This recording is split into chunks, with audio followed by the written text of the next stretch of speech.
تحفظني بآيات من القرآن هي الحلقات تملأني بحب المصطفى العدنان هي الحلقات تحفظني بآيات من القرآن. We're here with Sheikh Abu Toba at Al-Kauthar course on the treasures of revelation, the sciences of the Quran, mashallah, and this is the course textbook for the students, and we're here to talk to our Ustad and just to see what the course is about and what's his experience here like.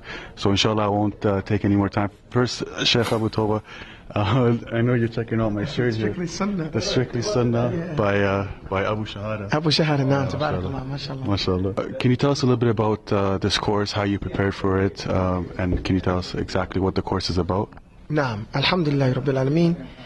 This course is designed to be an introduction to the sciences of Quran.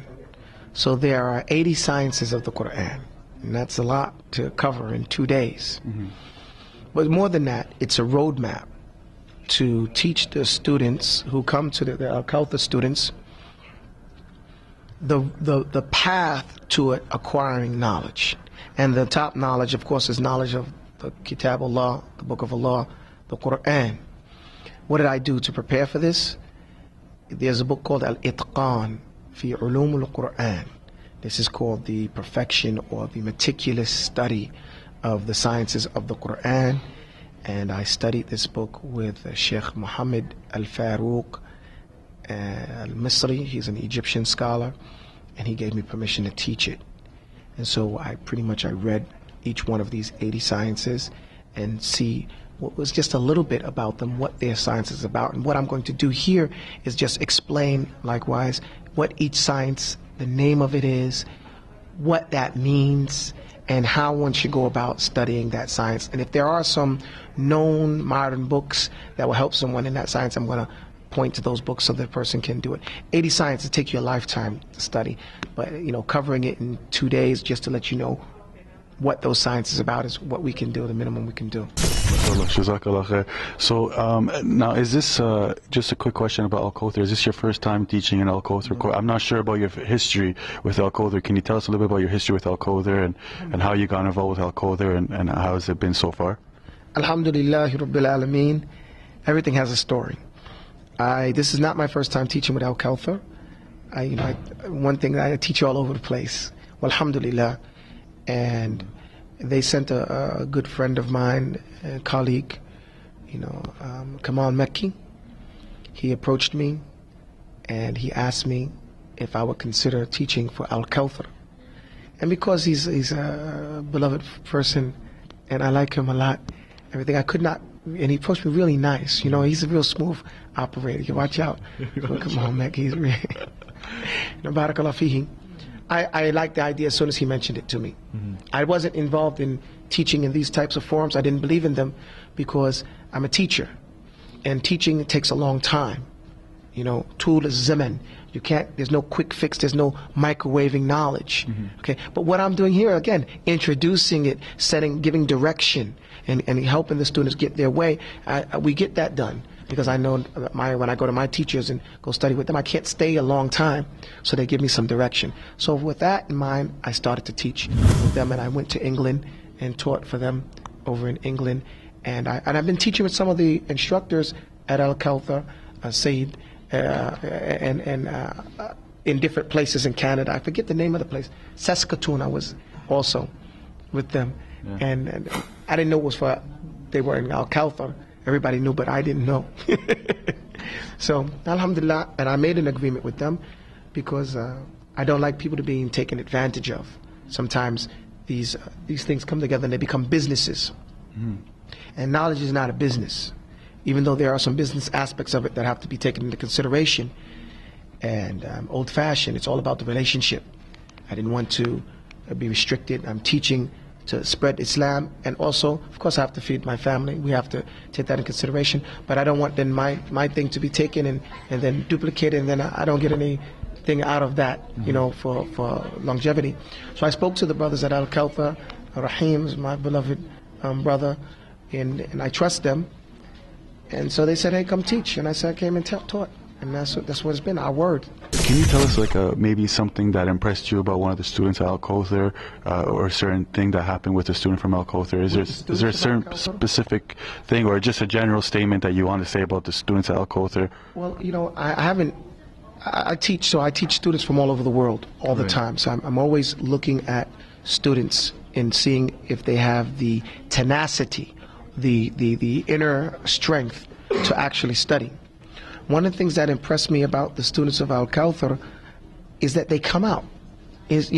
Knowledge is not going to come to you. You have to get up and do something. A lot of people think that they're studying by just staying at home and getting whatever they can get for free on the internet.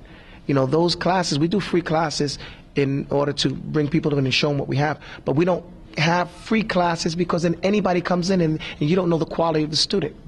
And then all types of bad manners happens. But when students have to come out their pocket and spend a little money, it's a nominal fee because you can't pay for what you're getting. Right.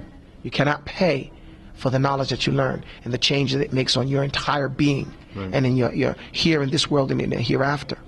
However, what I've noticed, like here it's snowing in Toronto today, and it's -4 this morning, right? However, this place is packed. It's packed. There's no room. That's the type of mentality that Talib al-Ilm has when he travels all the way. I didn't learn this in the United States or Canada. I had to go to a couple of countries. I had to go to Mauritania. I had to go to Egypt. I had to travel around. I had to go to Saudi. And those travels with your family and different places like that, and reside there and wait my turn to study and study still. You don't get it easy once you get there. And these guys coming out, that's indicative of the desire to do it the correct way. And here I notice a lot of bright faces, attentiveness. They're taking notes. They're not joking. I gave them a rule. They're listening. So, barakallah fihim. I really enjoy the students, and I hope to give them everything and pass down to them everything that I know, because this is a legacy. And that's what we're passing down, the legacy. So, alhamdulillah rabbil alameen. I know from my different experiences with you, I know that, mashallah, you learned Arabic from Bedouins, and you teach Arabic, and you're involved with different programs that teach Arabic. Can you tell us a little bit about this program and how students who want to learn this Arabic from you or from your organizations can tune in and find online? I have my website. It's called myfix.org.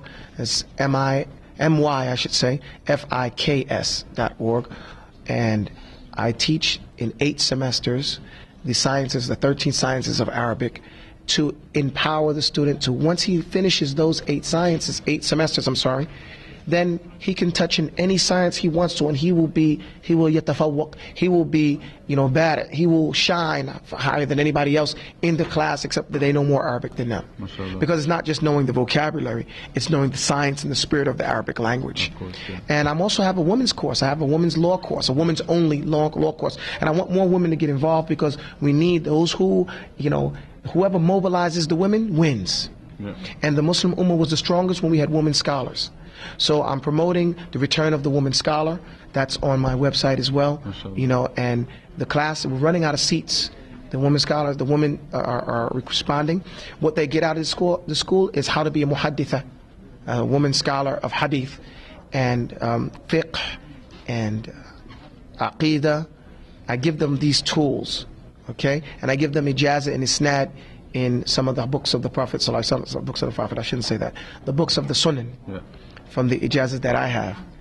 And I have ijazah in the 6 books of the Sunan. And so I try to pass it down to the sisters, because they have never been wrong in narrating hadith. So we have to mobilize them again. So I encourage the sisters, come on, and I tell them I only want to teach this course twice. This time I'm teaching this course, and next time I'm going to teach it as a assistant, and the people that took it the first time are going to help teach it, and I won't be doing it a third time.